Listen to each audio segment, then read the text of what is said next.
You're listening to the Monocle Daily, first broadcast on the 8th of May 2024 on Monocle Radio. The UK tells Ukraine that it can strike inside Russia with British weapons. Georgia's government continues trying to drag the country back towards Moscow, and the extraordinary risks of running for office in Mexico's election. I'm Andrew Muller. The Monocle Daily starts now.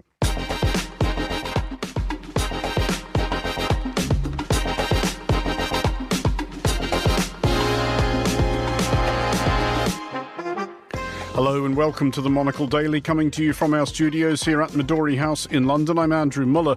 My guests Andrew Thompson and Svetlana Moronets will discuss the day's big stories, and our On This Day historical series will recall the first ever pouring of the beverage that at least one of you is probably drinking right now. Stay tuned, all that and more coming up right here on the Monocle Daily.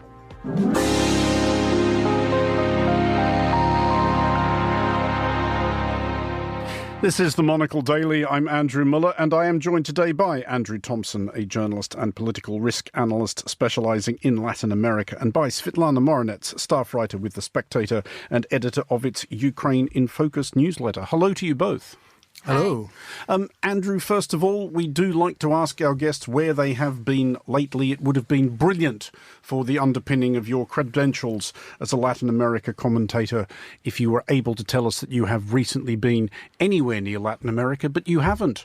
That's right. The answer is no. I haven't been to the home patch, so to speak, but I have been to Edinburgh. That's even further away. Visiting grandchildren and going around the Museum of Scotland, which was great fun. See, I have been to Edinburgh repeatedly. I have not been to the Museum of Scotland. Would you recommend it? I definitely would, particularly if you have small children, because it's very hands-on. They do music and various things they can play with. And because really... They don't turn them loose with bagpipes or anything, do they? Not quite, but they put them in rooms where, depending on what tile you step on, you'll get a different note of music. Okay. It's also great if you're interested in inventors. The Scots, for some reason, seem to have invented a lot more things than a lot of other people, and there's a lot of background about that. I think the weather is highly conducive to staying indoors and tinkering with things. Svetlana, your first time here on the Daily, welcome to the show, and if you would introduce yourselves briefly, there's just one of you, yourself to our listeners. Okay, hi everyone, my name is Svetlana and I'm Ukrainian journalist, and I have been working at the Spectator magazine for already 2 years, and also going to reports to Ukraine, to the front line. And a bit about myself in Ukraine. I was a freelance journalist there, and also I made a report in occupied Crimea about the life under Russian occupation. Well, we will have more from you both shortly, but first to Italy, where NATO Secretary-General Jens Stoltenberg has taken his farewell tour. Today he met Italian Prime Minister Giorgia Meloni in Rome. A short while ago, I was joined by Ed Stocker, Monocle's Europe editor-at-large. I began by asking him how happy Meloni looked to have Jens Stoltenberg as a guest.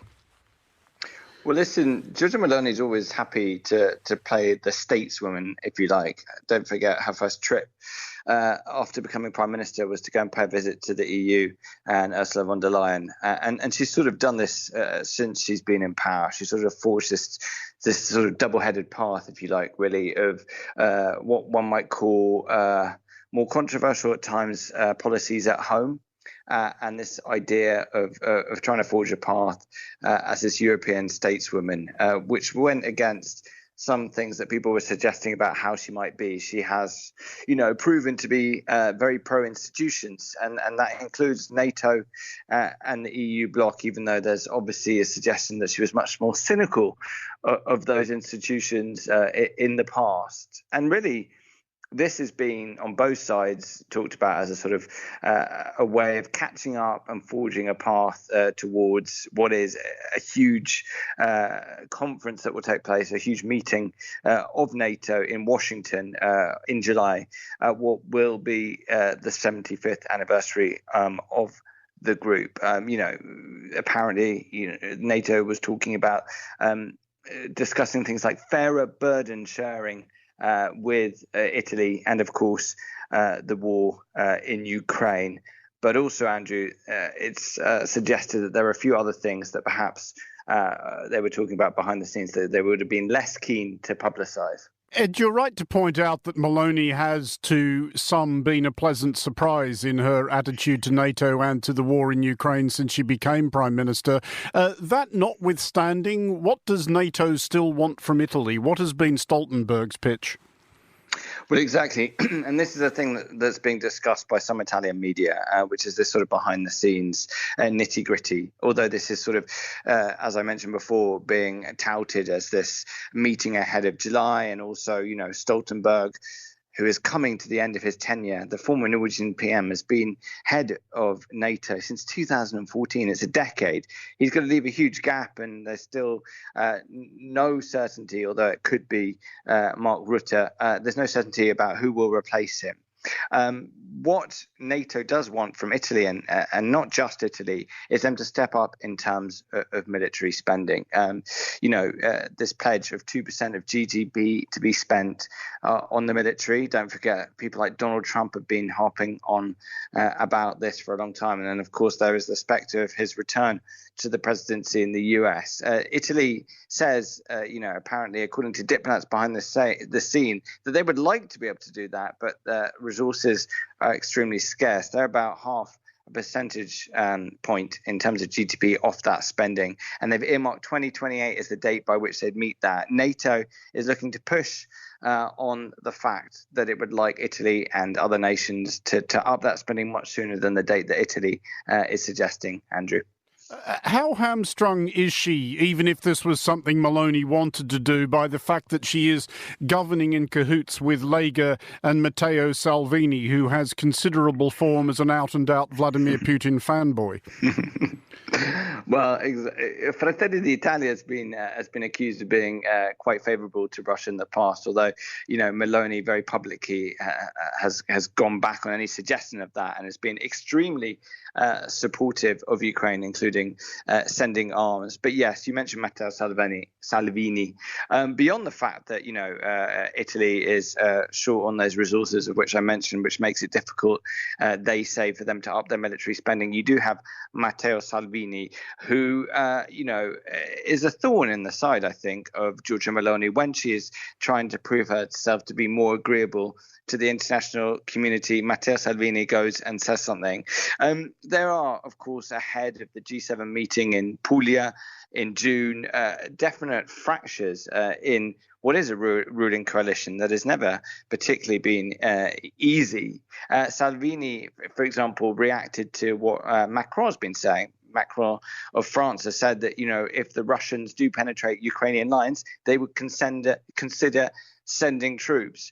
Salvini's response, no thanks, never, in the name of Lega. So he's been very outspoken about that. So you could say that Meloni has the task of trying to find a middle ground, perhaps between Macron and her vice, Salvini. And this will be really something she'll have to try and find she'll try and have to do when that G7 I mentioned happens at the meeting of the finance ministers in Puglia in June.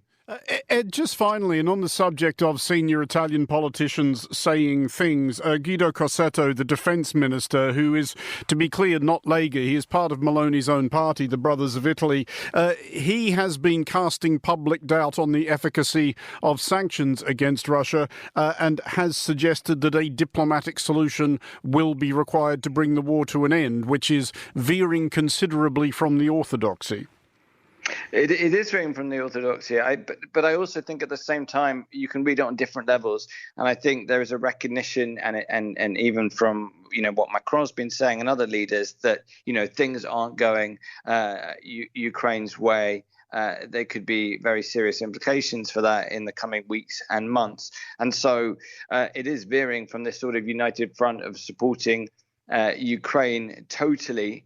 But perhaps there's an element of realpolitik here saying, if Russia is going to gain the advantage, should we not be talking about trying to find a truce early?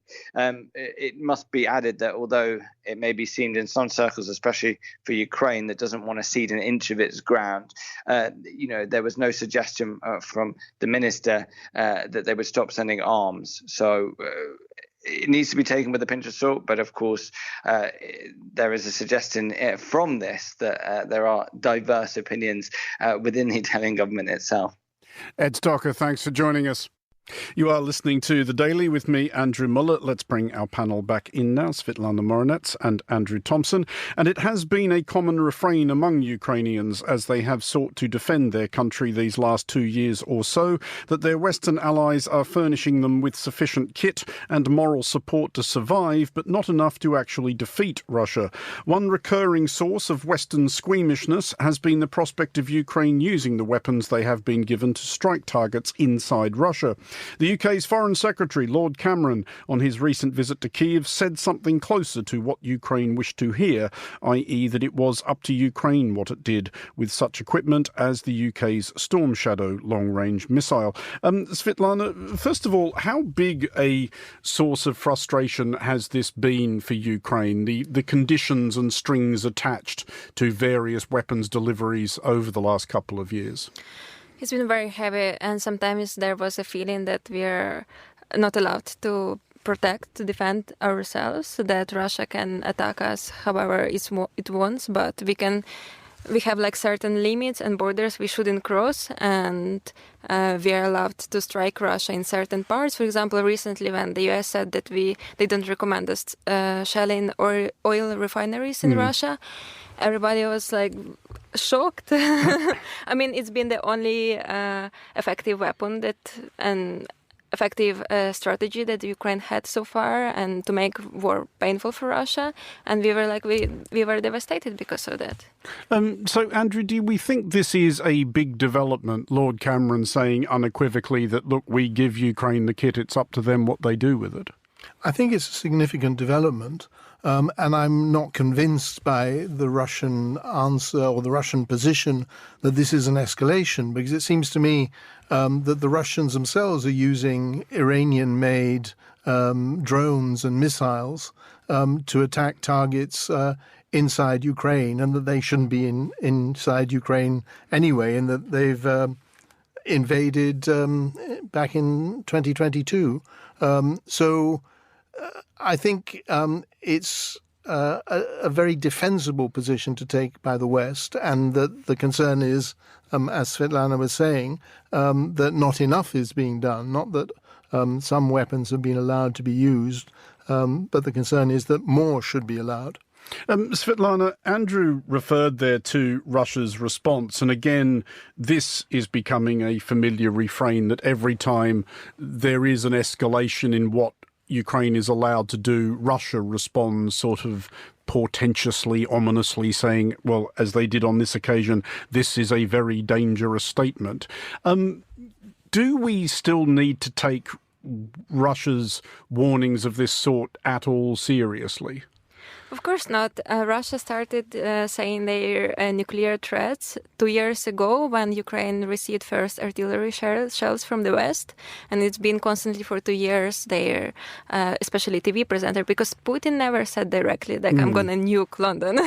It's like Russian propagandists who say that. And of course, they hope that the West will continue this escalation management policy and they can do what they want, because since the beginning, when Macron was like, we shouldn't humiliate Putin, we shouldn't let Russia lose, and it allowed Russia to do what they want. Well, Putin, Andrew, has changed his tune on this significantly in recent weeks. He even said that it wasn't completely unimaginable that French troops might be deployed to Ukraine at some point. Russia, through one of those bloviating TV proxies that Svitlana mentions, has said that if French troops are sent to Ukraine, they will be targeted. Is that a significant statement, or actually, not that I'm trying to defend Russia here, it does sound like kind of a statement of the obvious, doesn't it? I think it is a statement of the obvious. If you're at war with another country, you are likely to be involved in operations with forces in that country, wherever they may come from. So it is a statement of the obvious, and I think it's a way of keeping up the propaganda war, of talking tough to hopefully, from the Russian point of view, delay the necessary increases in EU and US weapons shipments to Ukraine. Svetlana, there is, as always, a great deal going on in Ukraine, and it would be silly not to ask you about some of it while we have you here. Specifically, this plot that the SBU, Ukraine's intelligence service, says it has foiled to murder President Zelensky and 2 senior SBU officials. It's a very strange story. And I suspect we don't know the half of it, but the suggestion appears to be that the plot was from inside the SBU itself, that these were... Do you know any more about that? We don't know much, it's true, but the plot was that allegedly Russia was trying to find a military man inside of Zelensky's security who could capture him as a hostage and then to kill him. And the same goes for Ukraine's intelligence chief, Kirill Budanov. So, but they were, those men who were planning to do it, they were captured before they actually could do something. And I would say, like, we don't know if it's, we don't know any more details or if it's true, but Zelensky, like, said repeatedly in the last year that there were over than 10 attempts to kill him. And also last year, the wife of Kirill Budanov, our intelligence chief, was poisoned. And he said, like, he didn't know exactly if he was targeted or Russia was trying just to threat him, but he said it was definitely Russia. But gladly she survived, she's okay. Just finally, before we move off the subject of Ukraine for the moment, Andrew, there is a new EU sanctions package being discussed today, which will include some movement on Belgium in particular, handing over to Ukraine taxes it has collected on frozen Russian assets. This is another ongoing refrain of the last couple of years, still trying to find things to sanction that we haven't already sanctioned. But does it strike you that the sanctions are not making the difference that might have been hoped 2 years ago? Because I can remember when there was people talking about completely imploding Russia's economy, reducing it to sort of late 1920s style penury, and that hasn't happened. No, it hasn't happened. And you're right, the tone of the conversation has changed.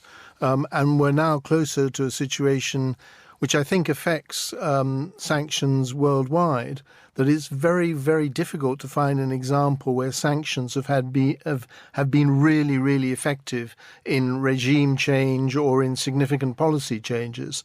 You go way back to the sanctions against South Africa over apartheid, to more than half a century of US sanctions against Cuba. The country sanctioned against usually encounters difficulties, but not catastrophic difficulties, and that does seem to be the case of Russia. It may also be said, though, that perhaps the sanctions haven't gone far enough, and that there is room for them to be tightened further. Not because that will force Putin's downfall tomorrow, but because it will be one among a series of many factors which determine the success or failure of what Putin is trying to do. Well, sticking with the theme of Russia refusing to understand that the Soviet Union is no longer a thing and that many of its former constituents are now sovereign states entitled to decide their own futures, and if they decide they would prefer it to be out of Moscow's orbit, then whose fault is that, etc. Protests are ongoing in Georgia. The protests are against efforts by the ruling party, Georgian Dream, to float a law which will compel Western-funded civil society groups to register as foreign agents. If this sounds familiar, it's because something similar obtains in Russia. Protesters fear and allege that Georgia's government is to some extent or another doing Russia's bidding. Svetlana, first of all, does this apparent dynamic in Georgia seem familiar to a Ukrainian who may be able to remember just about 2014, i.e. a government which wants to take the country in one direction and clearly quite a lot of its people who would prefer to be heading in the other direction towards Europe? Of course, it's exactly how it started in Ukraine, because in 2014, our former president, but back then our president, he promised us to sign an association agreement with the EU, but then in the last moment he changed his mind and said, no, we're going to sign an agreement with Moscow. And that's how the protest started. But there is important thing is that at the beginning they were peaceful protests, but when police tried to disperse people, it's turned into the revolution. And right now in Georgia, it's completely the same, because first it was the youth who went to the streets and like saying slogans like no to Russian law, but in the recent days there were slogans no to Russian government. So if the law is voted in the final reading, and I think that it's possible that it will turn into revolution in Georgia, because the EU already said that if the law is approved, Georgia may lose its candidate status of joining the EU, and over 80% of Georgians want to be a part of the EU, so they wouldn't let that slide. Well, indeed, and Georgia's aspirations to join the EU are in fact codified in its constitution, Andrew, which does make this manoeuvre by the government appear, well, verging on inexplicable. Is it clear to you what they're playing at here? Are they actually pro-Russian deep down where they live, or is there potentially just an amount of appeasement going on here that if we sort of tack a little bit towards Russia, maybe they won't invade us any more than they already have? I think there may be a degree of appeasement. They may see benefits to come from being close to, but not completely aligned with Russia. They might, for whatever reason, be thinking that would give them some traction of some kind. But in a sense, I come back with a sort of crude counter question, which is the protest in Georgia part of some Putin plan? Or should we be seeing it as something unpredictable, unexpected, which may actually work out against Putin? I would like to add that, yes, part of it is Georgian government wanted to be closer to Russia, but it's also about the main oligarch, Bezima Ivanishvili, the leader of ruling Georgian Dream Party. He knows that one of the conditions for becoming an EU member is the oligarchy. Lowering down the power of the oligarchs, and he's an oligarch, and he knows that when you are friends with Russia, you can be in power and steal money and. So you think Georgian Dream are also understanding that if they do join the EU, it might mean they have to fold their racket up? Yes, and also they have elections in October. And I was talking 2 days ago with one of the opposition leaders, and they said that they don't understand why they just the government doesn't do what Georgian people ask and win the elections. But there is a trick that law that they're voting for, it will allow to ban the so-called foreign agents, the independent media from the polling station, so they can rig the elections then. Andrew, I'm also struck by, peculiar to Georgia though this is, for all its similarities with Ukraine 10 years ago, the way that the kind of Western democratic culture war sort of manifests in a situation like this. Georgia's Prime Minister, Irakli Kobakidze, has been calling the protesters fascists driven by, as he puts it, LGBT propaganda, whatever that even is. And that's actually, it's kind of an echo of what we hear in the United States right now, of people complaining about students demonstrating in an entirely different cause at US universities. Why do you think this rhetoric does seem to find an audience everywhere, mad though it obviously is? The shortest answer is I don't know. but I would speculate that there are a series of ideas that are often put together to quite unpleasant effect, which is that, if you go back to Hitler, the idea of the supremacy of one race over another. During the Second World War, there was a focus on the Jews, as, in the Nazis' views, the source of all evil, but also on gay people, and on people who were born with learning disabilities or other disabilities. So there's a whole kind of idea of, for want of a better word, manliness and purity, and deep social conservatism, often associated with different types of religion, that for some reason seem to go together. Not only do they go together, but they pop up in a weird way on various extremes of various political spectrums. Svetlana, just before we move off this one, we were talking at the top of this item about comparisons between Georgia now and Ukraine circa 2014. Obviously, the EU is a character at the centre of this drama, even though it's not directly involved. Are there any lessons the EU could perhaps learn from what it did or didn't do in 2014 in Ukraine about how it should respond to this? Or is this a situation where the EU should realise anything you do or say is just going to make matters worse? Let the Georgians figure it out. I think the EU can really change the situation in Georgia right now and impact it by sanctioning the Georgian leadership and especially the oligarch, because I just read recently that he's already trying to secure his assets because some of the EU leaders and US, especially the US senators, they said that they're going to sanction him. So probably it will be enough of argument for him not to proceed with that law, and it will help Georgian people a lot.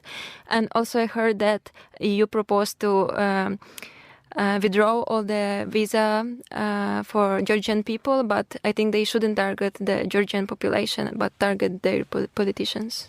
Well, to Mexico now, which is once again confronting the conundrum that it is both one of the world's most visited and most violent countries. Mexico is one of Earth's half-dozen most popular tourist destinations, outdrawing the United Kingdom, Germany and Greece, despite incidents such as this week's discovery of the bodies of two Australian brothers and their American friend murdered while on a surfing expedition. Mexico's chronic violence is being thrown into still more brutal focus by the looming general election on June 2nd. At least 28 attacks on various politicians have been recorded during the current campaign, including 17 assassinations. And Andrew, of course, this follows the 2021 election, in the years before which 130 politicians were murdered. And that's probably an incomplete assessment. Is there a straightforward reason why Mexico has become like this? One possible explanation is that we need to think on three levels. One level is not what I might call normal crime, which exists in most countries, and which in Mexico's case is probably accentuated by poverty, limited access to education, and various other factors. So that's kind of level one.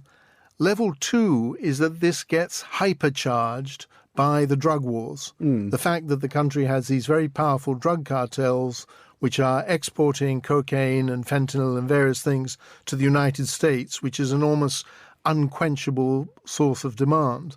What happens is that the drug cartels control different parts of the country and charge commissions for drugs moving through those areas. And there is a battle between big cartels. When one cartel runs the town, things get quite peaceful. But when two or more cartels are fighting for control, you get these spikes in violence that occur in different parts of Mexico. So to give you one example, if you go back to the 1970s and 1980s, Acapulco was the trendiest place you could imagine. It really attracted the international jet set.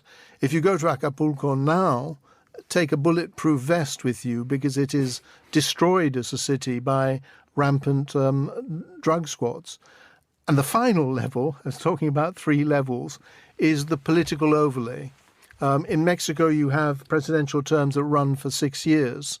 And during part of that time, there is a local level negotiation that goes on. The local drug cartel says to the mayor, look, we'll make a contribution to your electoral campaign, to your funding, but just give us the nod and the wink that, on Tuesdays and Fridays, when a lot of trucks roll through the town laden with, suspicious substances, you'll look the other way.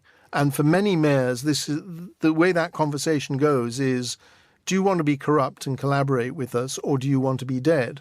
It's a real sort of moral dilemma.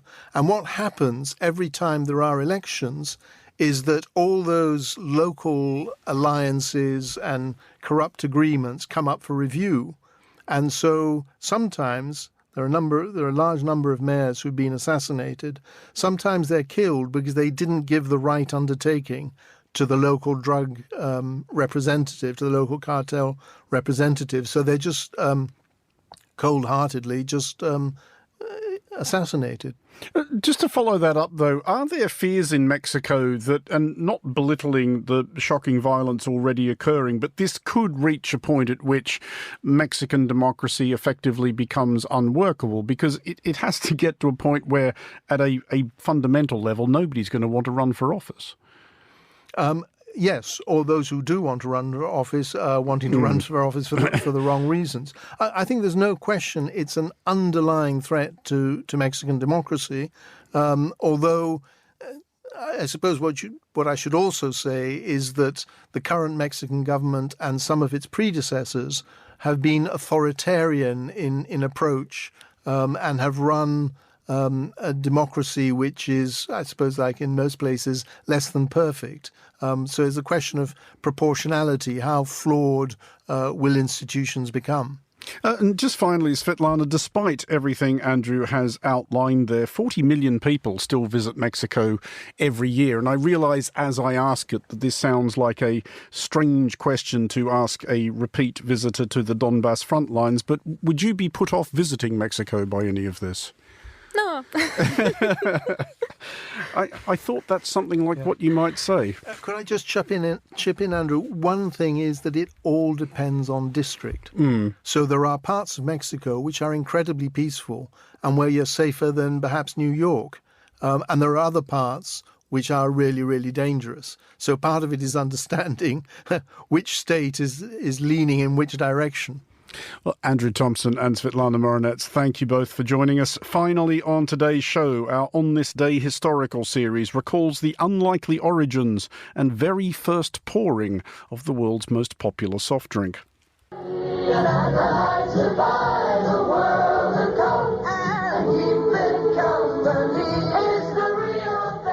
It is arguably the most famous brand in history, very possibly the most popular product ever consumed. By the estimations of the Coca-Cola company, nearly 2 billion of its drinks are slurped every day. This includes beverages other than Coca-Cola itself, but it is nevertheless at least as likely as not that someone out there finds themselves listening to this history lesson with an appropriate mouthful of cold brownish fizz. The first glass of which was served on May 8th, 1886, at Jacob's Pharmacy in Atlanta.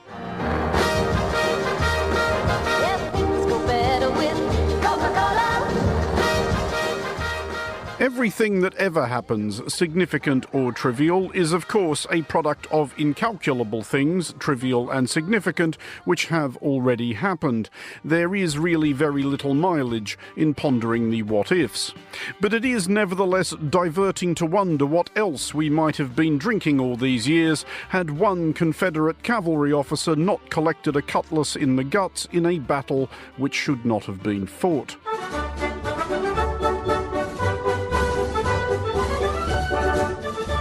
Lieutenant Colonel John Stith Pemberton of the 3rd Cavalry of the Georgia State Guard had enjoyed a reasonably fortunate Civil War, which is to say that by April 1965 he was still alive. On April 16th, Pemberton and other rebels prepared to defend the Georgia town of Columbus from the oncoming Union cavalry of General James H. Wilson.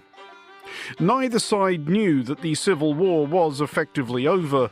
The disunited states of the time was a big territory with slow communications, and it was not yet understood in Georgia that the Confederate commander, General Robert E. Lee, had handed his sword to his Union opponent, General Ulysses S. Grant, a week earlier at Appomattox Courthouse in Virginia. Nor was anyone aware that 24 hours previously President Abraham Lincoln had been shot dead at Ford's Theatre in Washington, D.C. by a Confederate diehard called John Wilkes Booth. Amid the fighting for Columbus's 14th Street Bridge, Colonel Pemberton was slashed with a Yankee sabre. Like many of his fellow wounded soldiers, he later took to morphine to numb the pain. Unlike most of his fellow wounded soldiers, however, Pemberton was a pharmacist by trade, and while this made it easier for him to get hold of morphine, it also left him in little doubt about the perils of addiction. After the war, he experimented with alternatives. He became especially excited about the possible health benefits of combining the coca leaf and the cola nut. I wish it were in my power to compel all who are addicted to the use of opium, alcohol, tobacco, or other narcotic stimulants to live on the coca plant. It is perfectly wonderful what coca does. Coke is the biggest taste you've ever found. Coke is the one that never lets you. Pemberton's first idea was mixing coca extract with wine to create a drink called Pemberton's French Wine Coca. A rethink became necessary when Atlanta, where Pemberton had moved after the war, banned alcohol. Pemberton swapped in sugar syrup, creating a soft drink. It was Pemberton's bookkeeper, Frank Robinson, who spotted that a brand name for their Coca-Cola combination was staring them in the face, and who rendered it in his own swirling handwriting. Pemberton, by now resident in Atlanta, brewed a batch of the syrup in a brass pot in his back garden. He took a sample to Jacob's Pharmacy, who liked what they tasted. Combined with carbonated water, Coca-Cola was sold for 5 cents a glass, marketed as a brain tonic and/or a temperance drink. That first nickel slapped on Jacob's counter on this day 138 years ago was the inauguration of a Leviathan. In 2023, Coca-Cola's net revenues were about $45 billion, or roughly the GDP of Paraguay. None of which did the drink's inventor much good. After Atlanta repealed its alcohol ban in 1887, John Pemberton resumed work on his wine-based drink and sold his rights to Coca-Cola for a few $1,000s. He was dead within the year, aged 57, still addicted to morphine. On the day of his funeral, Atlanta's pharmacies closed in tribute. The last day, no Coca-Cola was sold. For Monocle Radio, I'm Andrew Muller. And that is all for this edition of the Monocle Daily. Thanks to our panellists today, Andrew Thompson and Svetlana Morinets, also to Ed Stocker at the top of the show. The show was produced by Christy O'Grady and researched by George Ruskin. Our sound engineer was Sarah Nichol. I'm Andrew Muller. The Monocle Daily is back at the same time tomorrow, and playing us out, a small excerpt of the immense and influential body of work of Steve Albini, the justly legendary rock producer who has died at the age of 61. Aside from his own musical output, with Big Black and Shellac among other projects, Albini's briskly, even ascetically no-nonsense approach to production brought out the brutal best in artists including Nirvana, PJ Harvey, The Breeders, The Jesus Lizard, Dirty Three, The Wedding Present, Robbie Fulks and The Auteurs. His philosophy was perhaps best expressed in his letter to Nirvana ahead of starting work on In Utero: "If a record takes more than a week to make, someone's fucking up." Albini refused to take royalty points on this certain gazillion seller. He believed doing so would have been ethically untenable. This is Steve Albini producing Pixies from their 1988 album Surfer Rosa.